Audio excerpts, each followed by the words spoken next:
They were convinced he would falter, certain he had no place here. But when Daniel identified an error that had stumped even a doctoral candidate from MIT, a hush fell over the entire auditorium. For the first time, those who had previously dismissed him were compelled to re-examine their preconceived notions. It was a somber morning at the University of Michigan. Under the stark glow of fluorescent lights, a vast lecture hall prepared for an advanced calculus session. Over 100 students had settled into their seats, poring over notes and booting up laptops, bracing themselves for a class with Professor Linda Cartwright, known for her demanding pedagogical style. This particular day, however, deviated from the norm. The front rows weren't solely occupied by students. A contingent of professors from various disciplines sat prominently, like a panel of judges observing a judicial proceeding. Their presence wasn't for academic enrichment, but for evaluation. This was an open demonstration where Cartwright intended to showcase her rigorous teaching methods. She believed her severity was essential, asserting that in the realm of mathematics, the less capable had no place, and those who couldn't meet the standard would be weeded out from the outset. Amidst the middle rows, a young man quietly lowered his head, idly spinning a pen between his fingers. He sought no attention, engaged in no conversation. Clad in a simple gray hoodie and plain jeans, his notebook contained meticulously organized handwriting. This was Daniel Reed. He had no need to draw attention to himself. The intellectual prowess he possessed was communicated through his thoughts. Yet for some, the mere color of his skin provided ample justification for their condescension. In the front row, Professor Whitaker, a respected and influential lecturer within the department, leaned back in his chair, arms crossed. His gaze swept across the assembled students before halting abruptly on Daniel. A subtle smirk touched his lips, accompanied by a soft, almost imperceptible chuckle. "That black student in an advanced math class," he mused quietly. "I doubt he'll make it through the entire session." The professors seated beside him nodded in agreement, as if stating an undeniable fact. "These disciplines aren't suited for them," one of them commented. "He probably got in through some form of affirmative action." A ripple of soft laughter spread, unhidden and unashamed. Their discussion wasn't about mathematics. It was directed at Daniel. Yet Daniel remained silent, all too accustomed to such commentary. They expected him to fail. They were confident in their assumptions. They had no inkling that this day would mark the moment they made their most significant miscalculation. The atmosphere in the lecture hall grew heavy, punctuated by the sharp click of Professor Linda Cartwright's heels on the polished tile floor. Her entrance commanded an immediate and absolute silence. No one dared to speak or even shift their attention. Her posture was erect, her silver-rimmed glasses catching the sterile light, her expression devoid of any emotion, save for an air of unwavering confidence and an authority that needed no verbal assertion. She commanded respect simply by her presence. Cartwright surveyed the room deliberately, not merely assessing the students' focus, but evaluating their capacity to keep pace and identifying those who were merely occupying space. As her eyes met theirs, the students immediately averted their gazes, as if fearing that even a fleeting moment of distraction would make them the object of her scrutiny. Then, her gaze landed on Daniel. It was a brief but telling moment, revealing her unspoken judgment.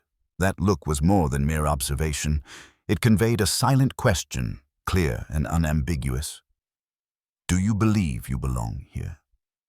In that instant, Cartwright's eyes narrowed, then moved away as if Daniel's presence held no consequence. Though no one else seemed to notice, Daniel did. She turned, retrieved a piece of chalk, and began writing on the board with sharp, precise strokes. "Last week, we examined multivariable limits," she announced. "Today, we transition to Laplace transforms." Complex equations began to appear in rapid succession, impeccably neat and exact. The students scrambled to transcribe the information, striving to keep pace. Some found themselves lost from the very first line, yet no one dared to voice their confusion in Cartwright's class.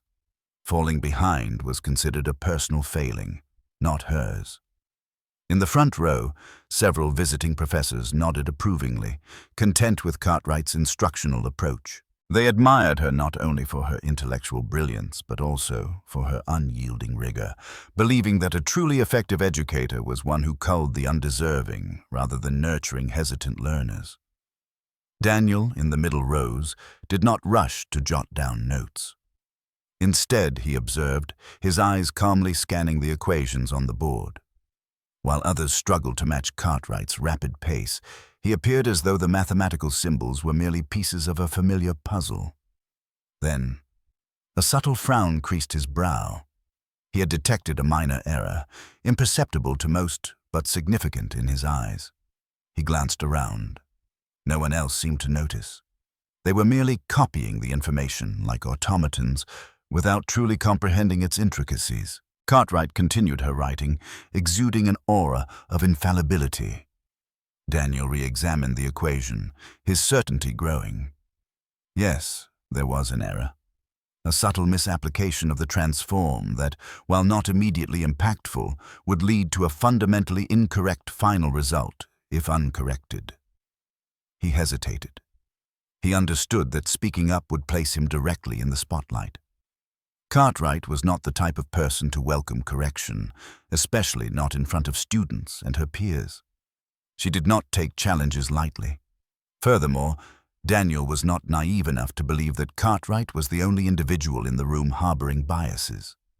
An entire row of visiting professors regarded him with evident disdain from the moment he entered. If he spoke, he wouldn't merely be confronting Cartwright, he would be challenging the entire established order. He could choose to remain silent, let the error pass, and allow the lecture to proceed like everyone else. However, the mere thought induced a wave of nausea. Daniel detested arrogance, despised individuals who believed themselves incapable of error, and loathed those who belittled others based solely on their appearance. A decision solidified within seconds. He took a slow breath, raised his hand, and shattered the room's prevailing silence. "Professor," he began, his voice clear, "there appears to be an error in the transform." The entire space seemed to freeze. Cartwright ceased writing. The classroom fell utterly silent, and a multitude of eyes turned toward Daniel. But the most unnerving aspect wasn't the student's silence. It was Cartwright's smile. It was not a gesture of kindness or warmth, but the predatory grin of a hunter who had cornered its prey. Each second seemed to stretch into an eternity. Cartwright required no raised voice, no outward display of anger. She simply observed Daniel, evaluating him as if he were a mathematical problem with a predetermined solution. Then she offered a faint smile. "An error, you say?" she queried, turning back to the board as if for mere show before directing her attention back to Daniel. "Are you certain?" Her voice was soft, yet it carried an undercurrent of insidious danger. Some of the visiting professors smirked derisively, while a few students began to whisper. A professor seated next to Whitaker leaned in and murmured into his ear, "I told you, he's just sealed his own fate." Whitaker chuckled softly, folding his arms and anticipating the spectacular downfall he was about to witness. Daniel met Cartwright's gaze directly, his own unwavering. "Yes, I am sure." Cartwright's smile vanished for a fleeting instant, and Daniel detected a shift in her expression, a fleeting contemplation of the possibility that she might have erred. The lecture seemed suspended in that moment. The rustling of pages, the hurried tapping of keyboards, all ceased. Only one element remained: Cartwright's razor-sharp gaze, piercing through the student who had dared to speak. Her tone was neither angry nor raised in volume, but it was sufficient to make every cell within the opposing person's body recoil in apprehension. "Do you think, or do you know?" The question hung in the stillness, as precise and sharp as a blade gliding across glass. There was no outburst of anger, only a chillingly calm assertion, an unspoken reminder that, within that room, only one person was permitted to articulate the truth. The student froze, gripping her pen as if it were her sole anchor. I I just thought that if you're not sure, don't waste my time." The invisible blow landed. Her face flushed crimson, and she quickly lowered her head, retreating as if wishing to vanish. No one spoke. No one wished to become the next target. Daniel closed his eyes and exhaled slowly, having witnessed such scenarios too many times. He had encountered professors who placed themselves on pedestals, treating students as inferiors, incapable of questioning, as children to be disciplined through fear. He detested such educators, and therefore he raised his hand. The whispers dwindled and then vanished completely. Cartwright's brow arched slightly, a flicker of response that was neither surprise nor pleasure, but a neutral expression, as if this were a game with a predictable outcome. "Yes, Daniel." Daniel was resolute. Unlike the girl who had spoken moments before, he did not hesitate. "Actually," he stated, "there is an error in the transformation step." Every eye in the lecture hall immediately fixed upon him. The coefficient was introduced too early. At that precise moment, the atmosphere in the room had undergone a complete transformation. It was no longer the apprehension of students before Cartwright, but a palpable sense of anticipation, an eager wait for someone to be publicly humiliated. The visiting professors were particularly enthralled. Whitaker let out a soft chuckle, though it lacked any mirth. It was imbued with a venomous amusement. "This young man believes he's more intelligent than Cartwright," he remarked. Another professor smiled, arms crossed, his eyes gleaming with an anticipation akin to someone relishing a thrilling spectacle. Cartwright did not respond immediately. She remained stationary, her gaze fixed intently on Daniel, unwavering. The silence extended deliberately, as if to allow him to become more entrenched in his perceived folly. Then she smiled, not a kind or friendly smile, but one laced with arrogance. "Are you sure?" she asked again. And this time, it was not merely a question, but a veiled warning. Daniel did not flinch. "Yes, I am sure." A fleeting expression crossed Cartwright's face, quickly replaced by her usual composure. She slowly turned back, her gaze lifting to the board once more. The silence persisted. Daniel had no need to look at the board. He knew he was correct, but he wasn't the only one privy to the truth. Some students began to whisper, a few leaning forward, attempting to verify the equation on the board. Then, one of the visiting professors began to pay closer attention. She was searching for the error, and Daniel knew it was there. Cartwright meticulously scanned each line of the board, but try as she might, she could not find any grounds to refute him. The truth, however, was undeniable. Yet, admitting it would mean sacrificing her most valuable asset, her absolute authority. Daniel had placed her in an untenable position. Cartwright tightly gripped the piece of chalk in her hand. The lecture hall seemed to freeze once more. Then she turned back, addressing Daniel with a smile that no longer conveyed her previous arrogance. "Good. If you are so confident," she extended her hand, passing the chalk to Daniel. "Go to the board and correct it." At that moment, the whispers in the class erupted into subdued laughter. Some students exchanged knowing glances, as if anticipating what was about to unfold. But the students' reactions were secondary to those of the visiting professors. Whitaker leaned back in his chair, arms crossed, a faint smile playing on his lips. "This just became interesting," he commented. Another professor nodded, a tone of excitement entering his voice. He certainly backed himself into a corner. They knew Cartwright well. They understood this was not a simple request, but a meticulously laid trap. Daniel stood up calmly, offering no verbal response and betraying no emotion. As he walked to the board and accepted the chalk from Cartwright, he knew he could not retreat. From this point forward, this was no longer a mere class. It was a confrontation. A brief moment passed as Daniel held the chalk, but in Cartwright's eyes, it represented a battlefield she had already prepared.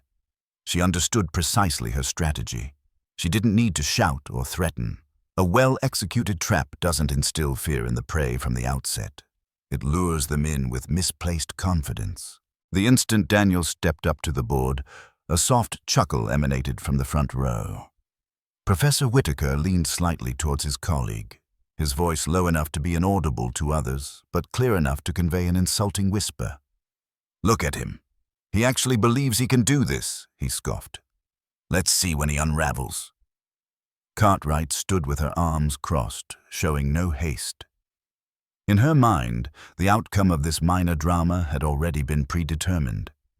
She had encountered students like Daniel before, self-satisfied, arrogant, believing that a single problem solved elevated them to the status of true intellectuals. However, she had never experienced defeat, never allowed a student, particularly one like Daniel, to usurp her absolute authority within the classroom. Daniel remained unfazed by the pronouncements. The murmurs behind him faded as he erased the incorrect attempt, replacing it with a more precise rendition. Each stroke of chalk on the board was firm, devoid of hesitation or second-guessing. A profound stillness settled over the classroom, silencing the earlier whispers. The students who had previously mocked him now leaned forward, their attention fixed on the board, attempting to decipher his work. One student blinked, consulted his notes, then looked back at the board. Had he genuinely corrected it? No one could dispute the accuracy. Cartwright observed the board, her arms crossed tighter. She found herself unable to refute his correction. Cartwright rarely erred, and when she did, no one dared to point it out. However, her error was now exposed for all to see. She could dismiss it, attempt to manipulate the situation, but with the problem flawlessly resolved, the truth was undeniable. Cartwright detested that truth. She pursed her lips and offered a curt nod, as if the matter held no significance. Yet Daniel noted the subtle tension in her expression, the slight clenching of her hand, and particularly the fleeting exchange of glances with Whitaker, an unspoken acknowledgement that the contest was far from over.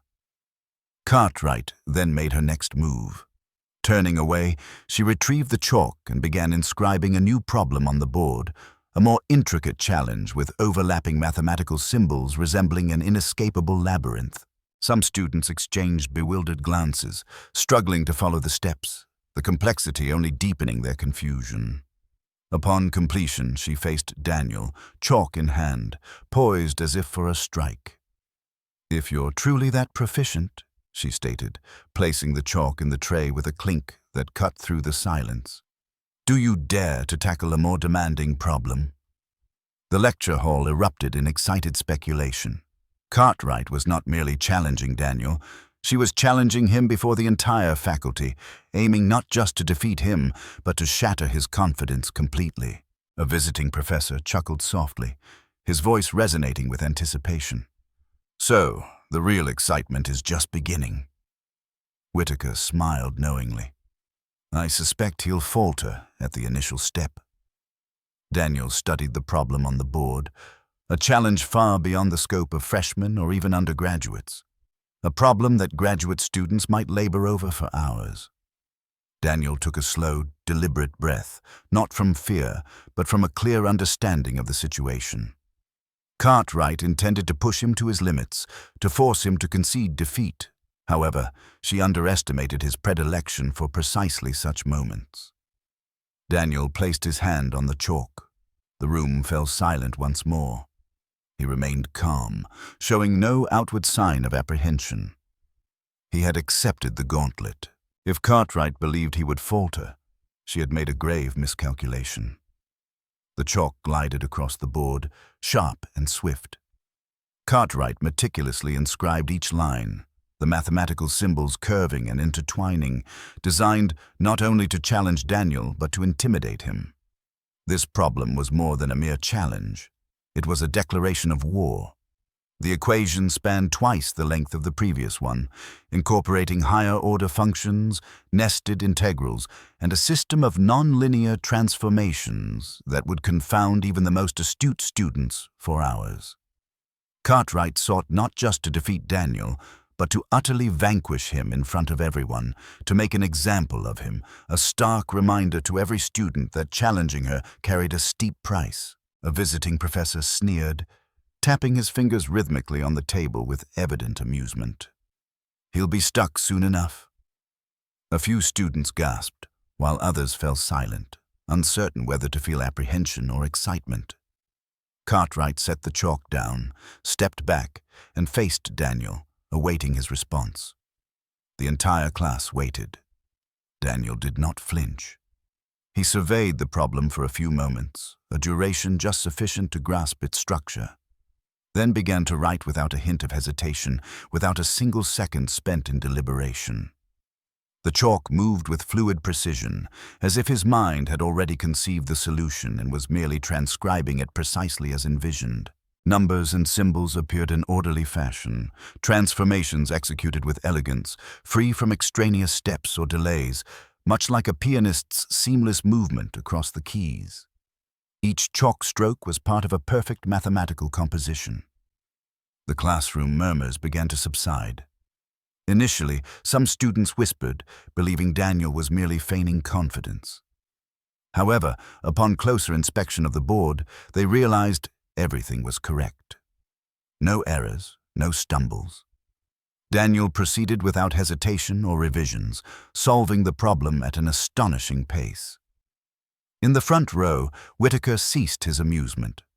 Cartwright maintained her posture, but her fingers tightened subtly, not from apprehension, but from bewilderment. Where had she erred? She was certain this problem was sufficiently challenging to ensnare any student, at least momentarily. Yet Daniel not only solved it, but did so with unassailable confidence.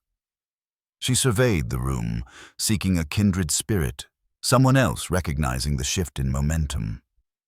She realized everyone was witnessing it. Daniel was not just solving the problem. He was reclaiming control of the room. Daniel completed the final line, placed the chalk down, stepped back, and turned to face Cartwright. The silence in the classroom became almost oppressive. All eyes shifted between the board, Cartwright, and then back to the board, as if unable to comprehend what they had just witnessed. A student quietly uttered, "What just happened?" A visiting professor adjusted his glasses, his gaze locked on the board, desperately seeking any minute error. But there was none. The problem had been solved flawlessly. Cartwright stood frozen, an invisible tension radiating around her, as if a rope were constricting her. She desperately needed an error, anything she could leverage to dismiss Daniel, to reassert her authority, to prove she remained in charge, but she found nothing, for there was no error. From the back of the room, a student emitted a low whistle, a sound that shattered the tense silence. Other students began to whisper, but this time the whispers conveyed admiration, not mockery or skepticism, admiration that Cartwright had never anticipated hearing in her classroom, admiration for a student she had deliberately underestimated. Whitaker's amused expression vanished. He leaned forward, resting his elbows on the table, his eyes narrowing. The earlier mocking confidence had completely dissipated, replaced by a palpable discomfort mixed with an unacknowledged fear. "It can't be," he muttered. "There's no way he's this proficient." Cartwright finally spoke, her voice lacking its previous firmness. "Not bad," she remarked dryly, devoid of emotion, yet her awkwardness was palpable. Cartwright resisted admitting the truth, but even she could not deny what the entire room had witnessed. Daniel Reed had passed the test, not just passed, but excelled to a degree that defied argument. Daniel felt no need to smile, to appear arrogant, or to be provocative. He simply returned to his seat, all eyes fixed upon him in astonishment. Cartwright clenched her fist, knowing this could not be the end. If Daniel had conquered this test, she would present another, a challenge he couldn't possibly surmount. Picking up the chalk again, she declared, "Well then, let's see what you can do with the next problem." This battle had only just begun. The silence in the classroom stretched like an unresolved musical chord. Gazes remained fixed on the blackboard, where Daniel had just flawlessly solved the equation without a single error. In the front row, Whitaker could no longer maintain his composed demeanor. He raised an eyebrow, one hand on the desk, fingers tapping lightly with suppressed frustration. "Impossible," he stated. Surely he must have studied this problem beforehand. His words were directed not only at his colleagues, but also served as a form of self-reassurance. Whitaker could not accept that an unknown black student could solve such a complex problem more adeptly than graduate students. The professor beside him nodded in agreement, but remained visibly stunned. Though unspoken, everyone recognized they had misjudged Daniel Reed. But Cartwright refused to succumb to confusion. She would not allow herself to lose without a word. Cartwright walked to the lectern and retrieved a thick volume of advanced calculus, a substantial book filled with problems that challenged even graduate students. She was no longer attempting to corner Daniel with ordinary equations. She was escalating the stakes to an entirely new level, a doctoral level problem. Opening the book and flipping to a page near the end, she turned it towards Daniel and the entire class. "Solve this." The atmosphere in the room shifted dramatically, whispers erupting like crashing waves. Students lifted their heads, some leaning forward, eager to see the challenge Cartwright had presented. One student inhaled sharply. "This is it for him." Another whispered in disbelief. "Is she serious?" "This is for doctoral candidates, not freshmen." A visiting professor chuckled, but his tone was now one of genuine curiosity, not mockery. "Now we'll see if this kid really has talent, or if he's just lucky." Cartwright remained unmoved, her gaze as cold and sharp as a knife. She believed Daniel would falter this time, that no student, however intelligent, could exceed their limits when pushed too far. She anticipated hesitation, panic, or a stumble. What she did not expect was Daniel's mere smirk, entirely devoid of fear or tension.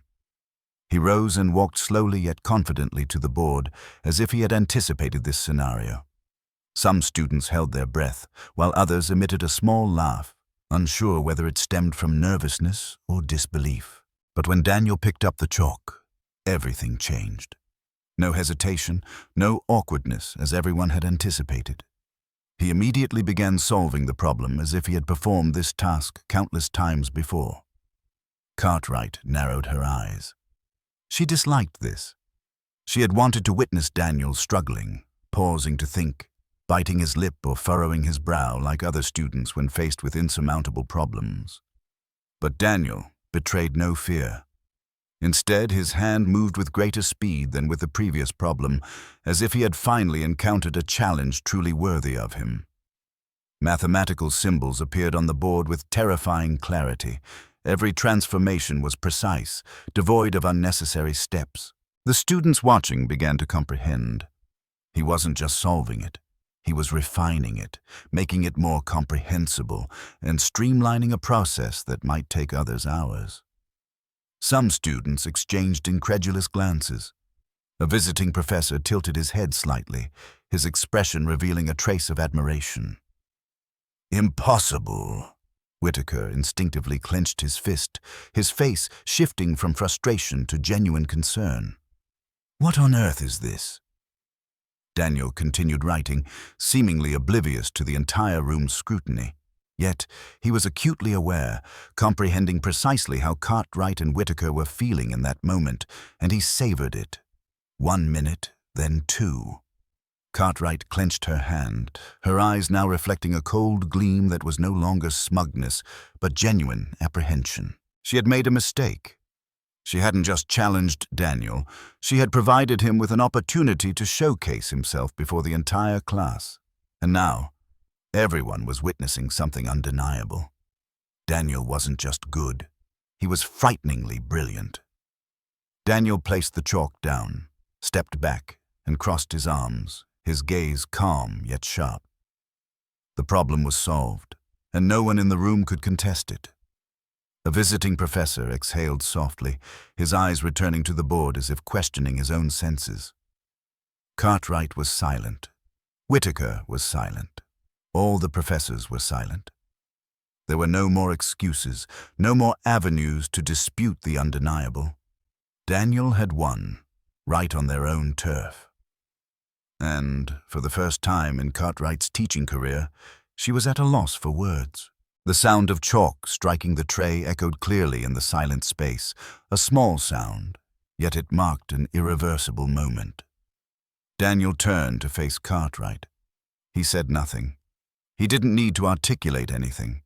Everything he intended to convey was already inscribed on the blackboard, where the doctoral-level problem had been solved with flawless precision, where arrogance had yielded to truth. Cartwright stood motionless, her mouth slightly agape, as if about to utter a denial, a rejection, some means to regain control, but nothing emerged, for she knew there was nothing left to say. She had awaited the moment Daniel would falter, hesitate, make an error, apologize, or even give up. Instead, he had conquered the challenge with the ease of a routine exercise. Now he stood there, awaiting her acceptance of a truth she had consistently refused to acknowledge. That he was not merely good, but far surpassed her expectations. A visiting professor suddenly applauded, a challenging sound, not directed at Daniel, but at Cartwright's unnerving silence. Then, another professor applauded.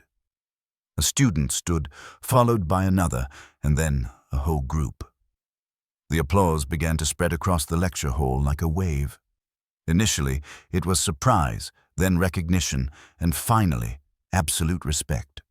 Some students cheered, others slapped their hands on their desks. Those who had doubted Daniel now gazed at him with admiration. Cartwright clenched her fists. She had lost, not just a problem, but on the very playing field she had once dominated. Lost in front of the visiting professors who had once respected her. Lost in front of the students who had once feared her. Lost to a student she had once patronized. And what stung her more than anything else was her inability to alter this reality. Whitaker, seated in the front row, looked as if he had been doused with ice water. His face had lost all smugness, his eyes reflecting only discomfort mixed with raw fear. He wanted to refute, to say something to diminish Daniel's victory, but he could not. There was no error to latch onto, no way to distort the truth. Daniel had won, and everyone was aware of it. Amidst the thunderous applause, Daniel remained composed. He did not offer a smug smile as anticipated, nor did he display arrogance. He simply stood, observing silently, knowing that true victory lay not in the applause, but in the silence of those who had once believed he didn't belong. Finally, Cartwright spoke, but her voice lacked its usual sharp certainty. Clearing her throat lightly, her gaze colder than ever, yet betraying unprecedented confusion, she uttered, "Not bad." Just 3 words. No praise, no genuine acknowledgement, merely an empty statement intended to avoid further embarrassment. Daniel nodded slightly. He required neither her commendation nor anyone else's recognition, for he had achieved what no one could deny. He had allowed the truth to speak for itself. The students remained standing, the applause yet to subside. Some began to look at Cartwright differently, not with the same absolute reverence, but with curiosity. They realized something they had never considered, that Cartwright was not infallible, that her authority was not absolute, and that a student she had once dismissed had stood up and silenced her before the entire assembly.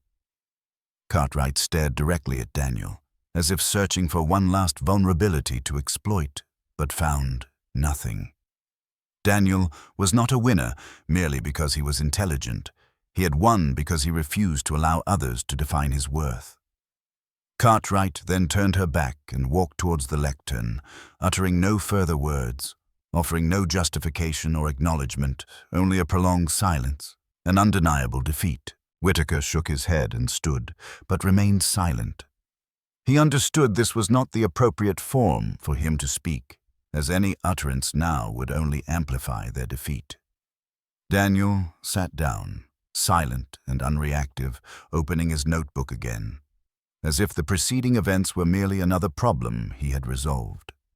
However, the entire lecture hall understood that this was more than just a problem. It was a turning point, a change that Cartwright, Whitaker, and all those who had once dismissed him would remember indefinitely. Cartwright sat silently at the lectern, a tempest raging within her. She could tolerate an intelligent student, but she could not tolerate one making her appear foolish before the faculty. Daniel had not only proven her wrong, but he had also prompted other students to question her authority. An unacceptable outcome. She could not allow him to depart the classroom victorious. She needed a way to regain control, to steer him toward a contest he could not possibly win. She knew one thing with certainty.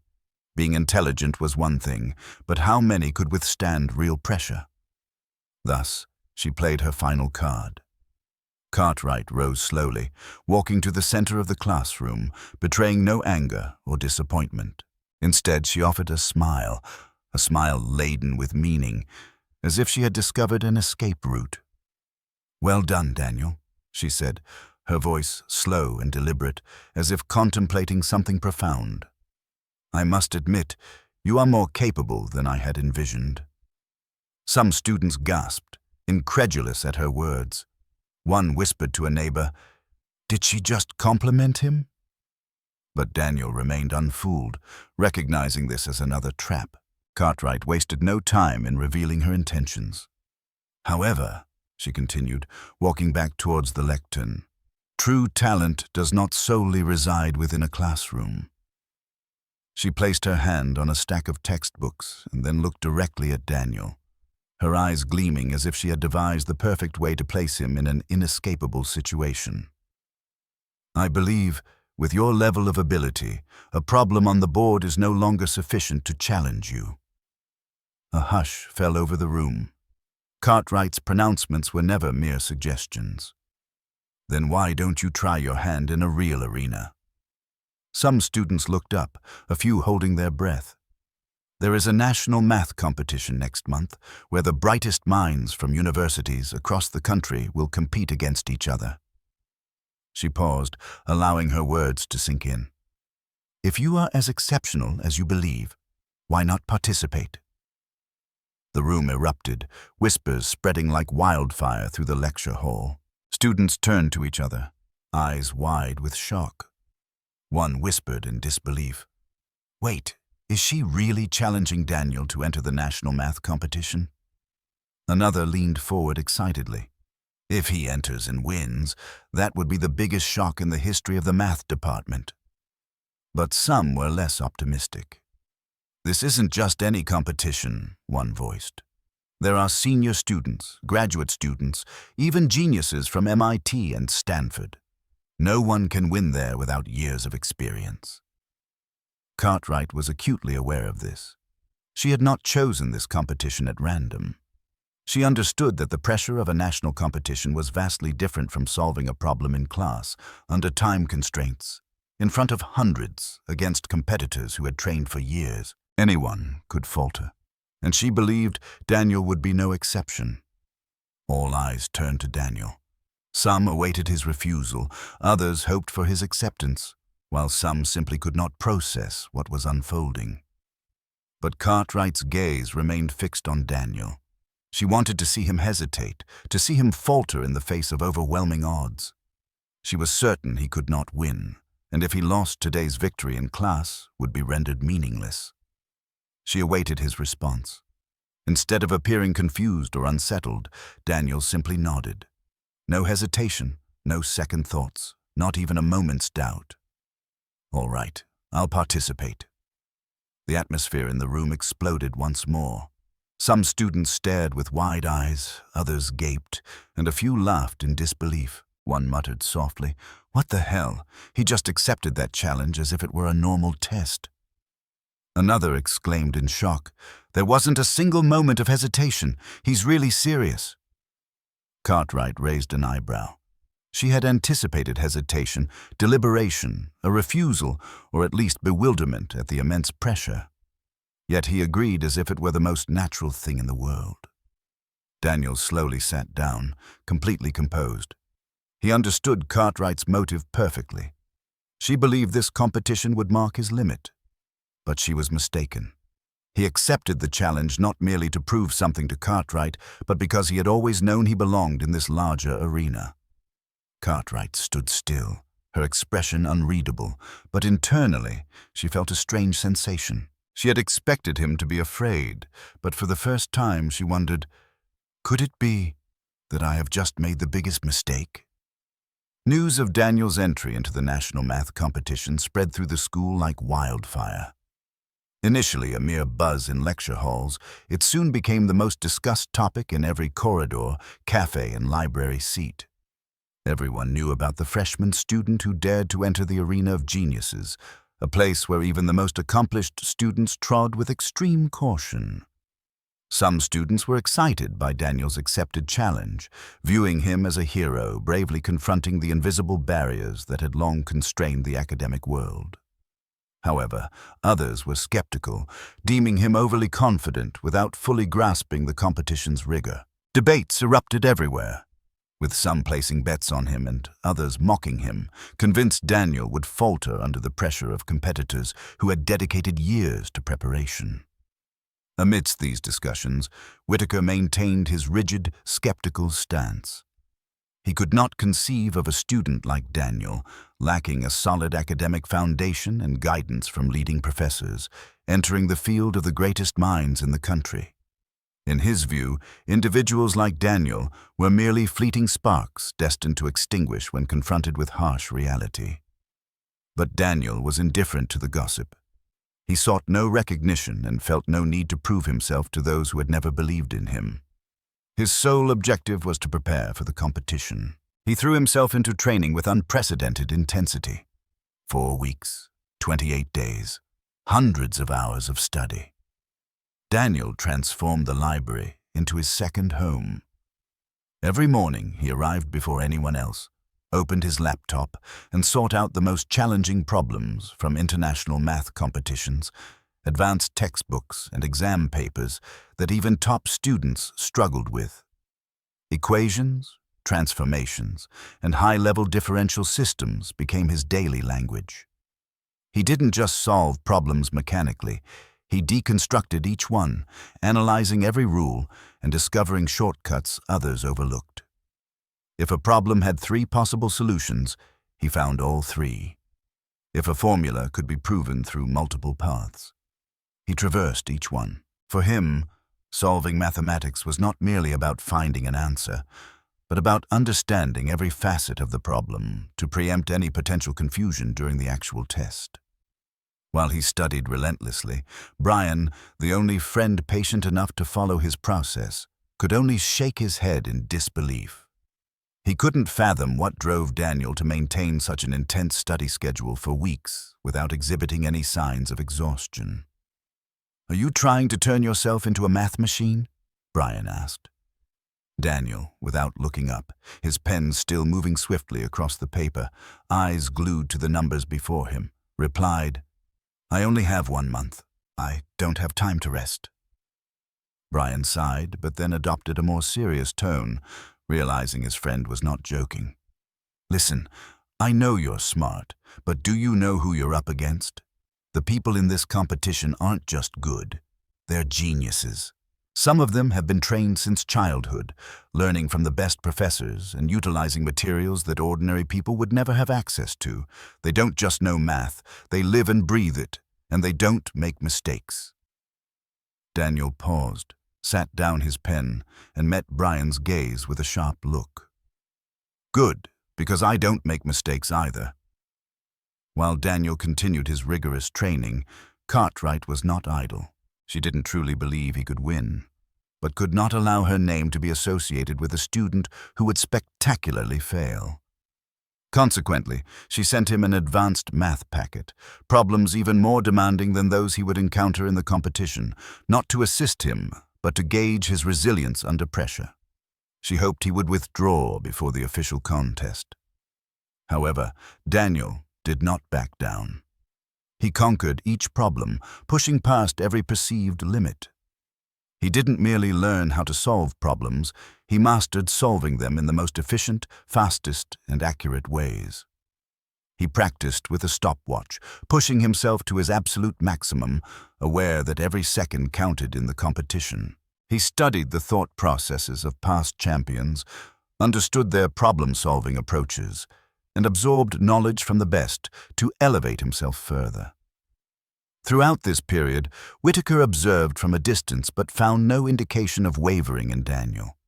He anticipated Daniel's fatigue, discouragement, or eventual withdrawal, but none of these materialized. Daniel only grew stronger. All attempts to impede him failed.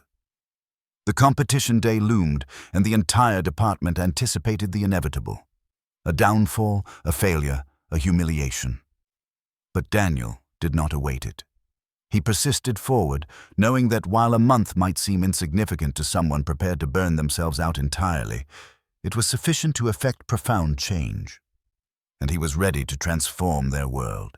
The atmosphere in the Grand Hall of the University of Pennsylvania grew tense as the candidates entered the examination room.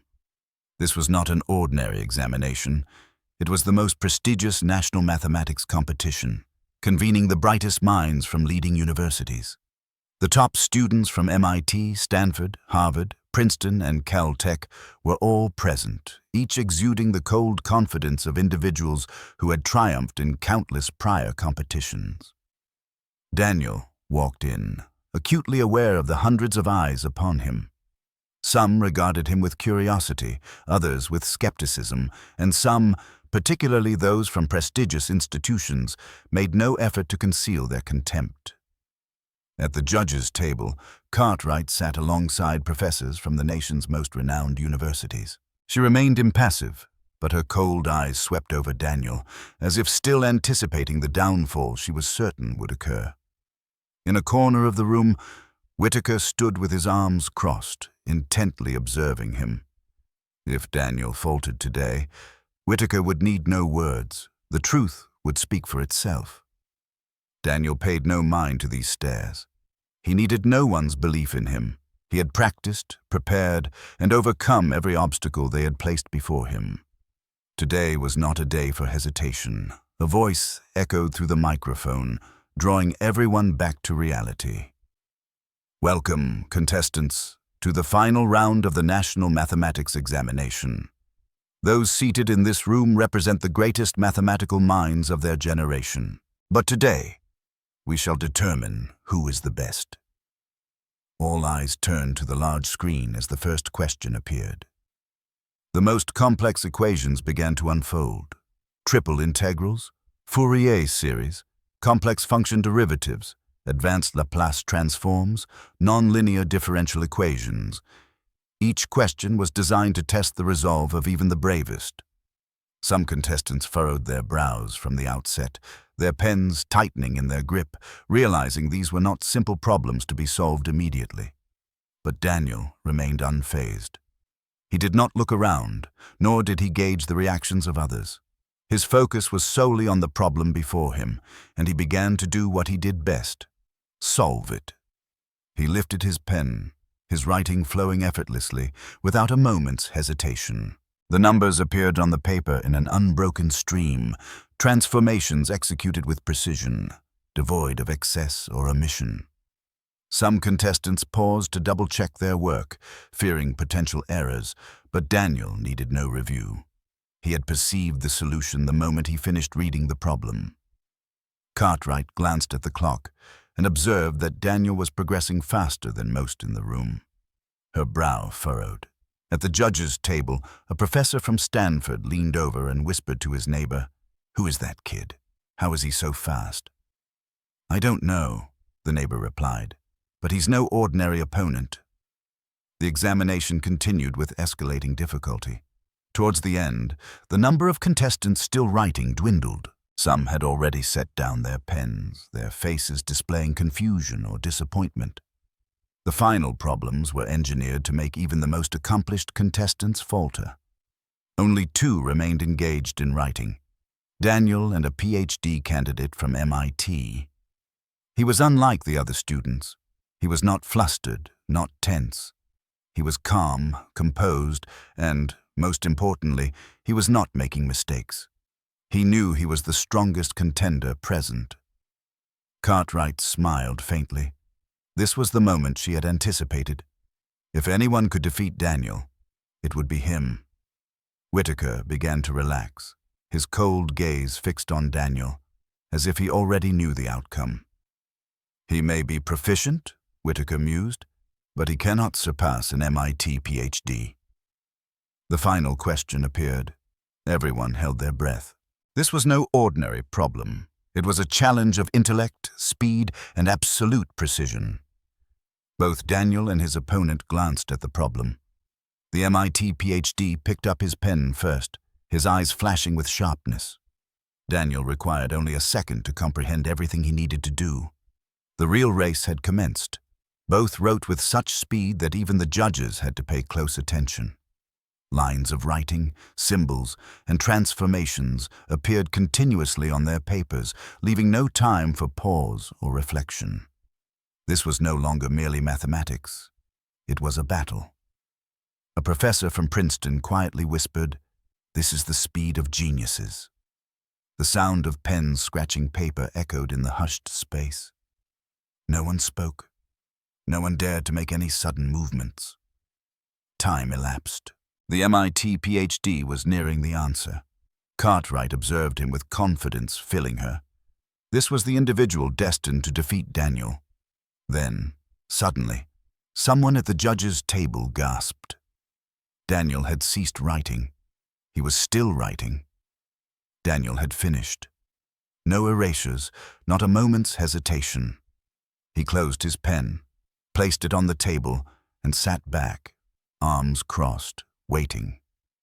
Whitaker straightened up. Cartwright clenched her hands on the table, and all the judges directed their gaze toward Daniel. One judge stood and walked over to examine his work. Everyone held their breath. When the judge looked up, his eyes were wide with astonishment. Everyone understood. Daniel had not merely solved the problem, he had solved it perfectly, concisely, and with greater elegance than anyone else in the room. He had won, and in that moment, Cartwright realized she had made the most significant mistake of her life by believing he could be defeated. The atmosphere in the auditorium seemed to freeze as the results of the previous problem were announced. Daniel not only solved it correctly, but also provided a solution more perfect than anyone else's. The judges, initially skeptical, could only exchange glances of disbelief at what had just transpired. Cartwright remained seated, but her hand unconsciously tightened around the edge of the table.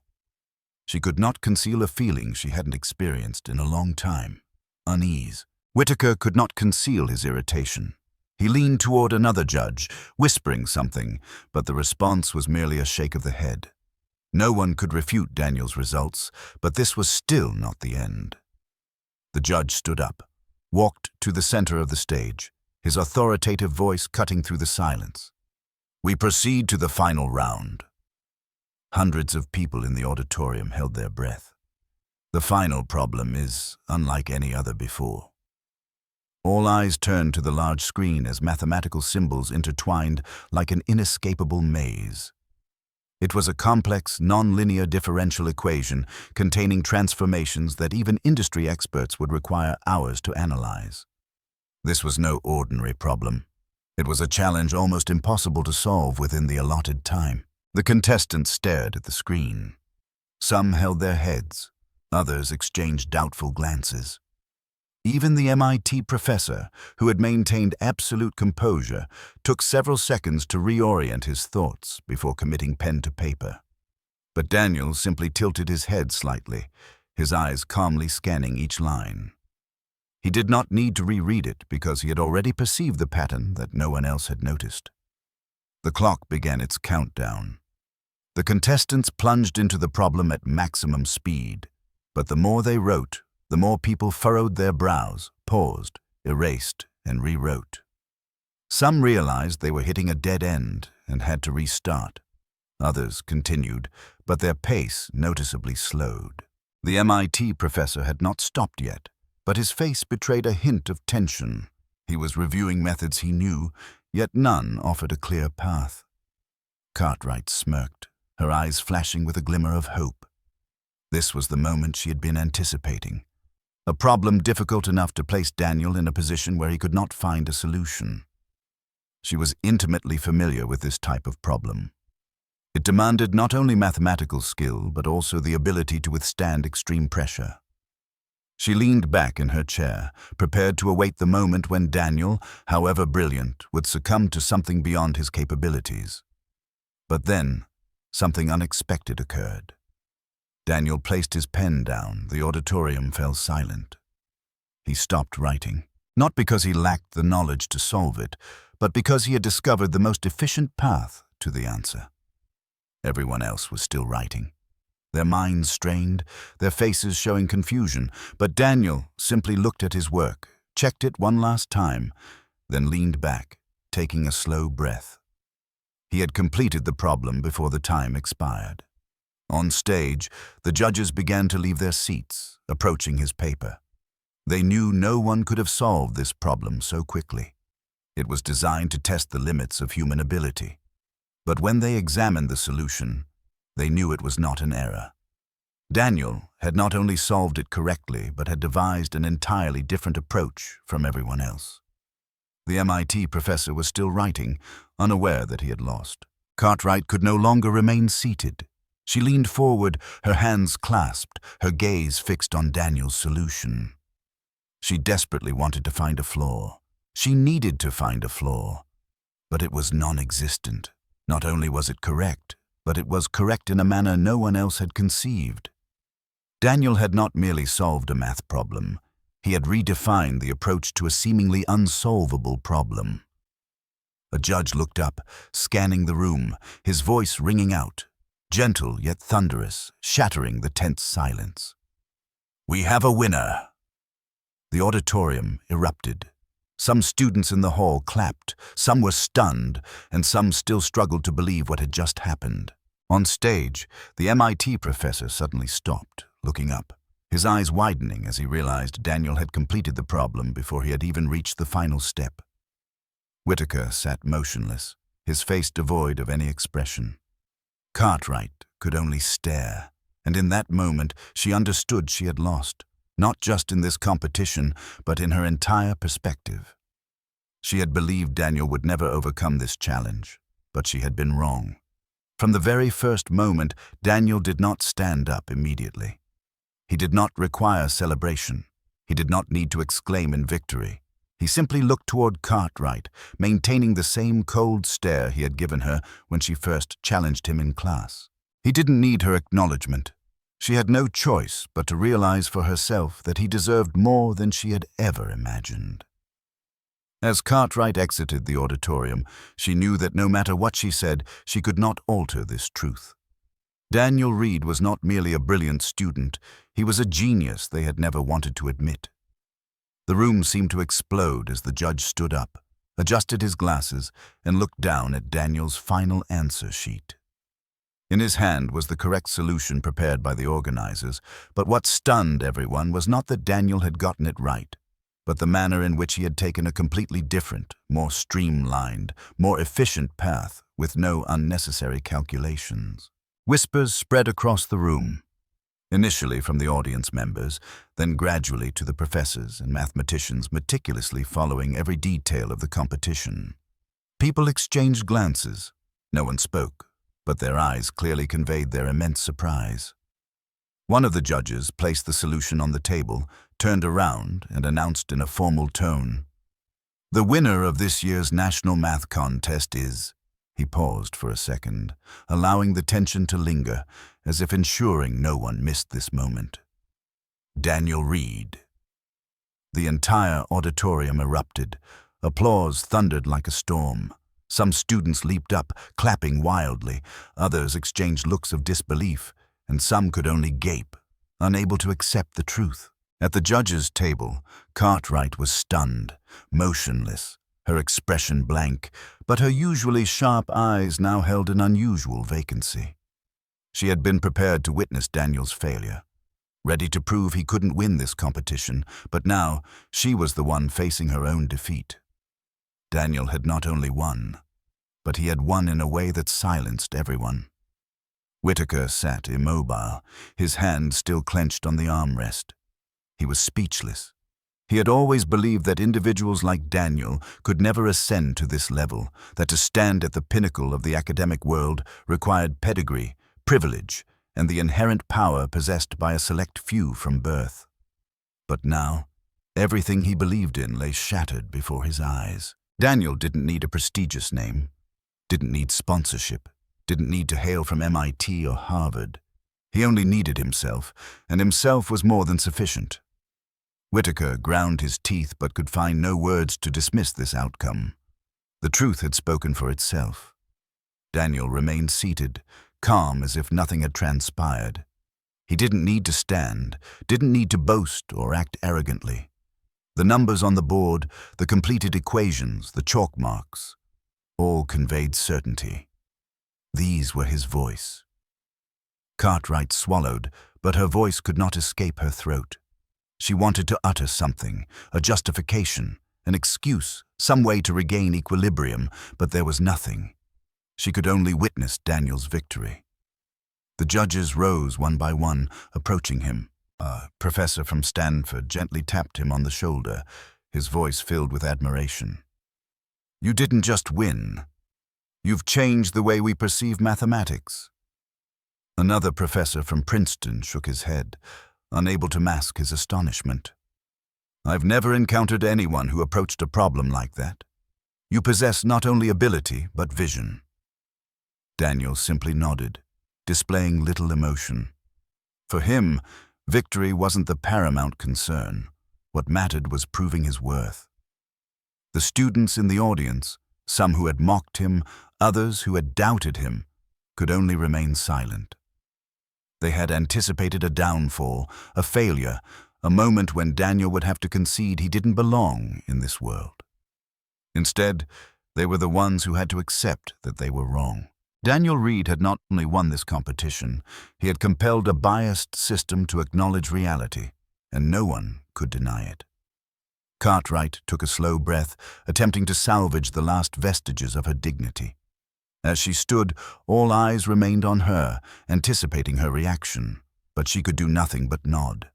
No more sarcasm, no more challenges, only acknowledgement. Daniel looked directly at her, his gaze devoid of arrogance, yet also without humility. Simply the calm of someone who knew he didn't require anyone's validation. Cartwright understood that from this moment forward, she could no longer perceive him as merely an ordinary student, because Daniel Reed had changed the game. The following morning, the atmosphere in the University of Michigan lecture hall was unlike any other day. No one spoke it aloud, but everyone knew something had shifted. The students, who typically sat tensely, hunched over their notes in Cartwright's advanced calculus class, now exchanged meaningful glances. Soft whispers filled the room. When the door opened and Cartwright entered, she maintained her usual demeanor, cold, calm, her face betraying no emotion. She placed her materials on the desk, adjusted her silver-rimmed glasses, and scanned the room. This time, however, her gaze lingered on Daniel for just a moment longer. He remained seated in the middle row, as always, his attire unchanged. The simple hoodie, the calm eyes, as if the preceding events held no significance for him. But the entire class understood he was no longer the nameless student he had once been. He was the national math competition champion, the one who had defeated the brightest minds from the nation's most prestigious universities, the one who had silenced Cartwright before top professors. Cartwright did not speak immediately. She flipped through a few pages of the textbook, seemingly attempting to preserve her usual authority, but everyone in the room knew she could no longer feign normalcy. Then, without looking at anyone in particular, she spoke. "Before we commence today's lecture, I wish to make a statement." The class fell completely silent. She paused for a moment, as if carefully selecting her words, then continued, her voice gentle yet firm. "Daniel Reed has demonstrated that talent transcends skin color." A simple statement, unembellished, yet it carried more weight than any lecture she had ever delivered. The class was stunned into silence. no one daring to utter a word, as if disbelief that these words were coming from Cartwright, the epitome of harshness, the one who always believed only the truly exceptional deserved a place in her world. The very person everyone assumed would never admit a mistake. Yet today, she stood before the class and acknowledged the undeniable truth. Daniel Reed was not merely talented. He had shattered the invisible barriers deliberately erected by individuals like Cartwright, Whitaker, and many others to impede him. He had altered their perception of fairness, genuine ability, and the limitations of their ingrained prejudices. And Cartwright knew she could no longer deny it. Some students turned to look at Daniel, awaiting his reaction, but he merely nodded lightly, devoid of arrogance or mockery. He didn't require her words of praise or late apology because, at this moment, the entire world had witnessed the truth. She could no longer turn away and pretend that he hadn't invalidated her lifelong beliefs. And for Daniel, that was more than enough. Cartwright turned away, picked up the chalk, and began writing the new lesson on the board. No more speeches, no excuses, no explanations. She simply continued her work, but everyone in the class understood that today's lesson differed from all previous ones because Cartwright was no longer the unbeatable professor and Daniel was no longer the invisible student. Everything had changed, irrevocably. Daniel didn't react significantly to Cartwright's statement. He didn't need effusive praise or a belated apology. For a considerable time, he had understood that in this world, recognition was not readily granted, especially by those who had previously doubted him and attempted to obstruct his path. But that held no importance for him. He let the numbers speak for themselves. He did not argue, nor did he need to convince anyone of his worth, nor did he need to prove himself through justifications or endless debates about fairness and prejudice.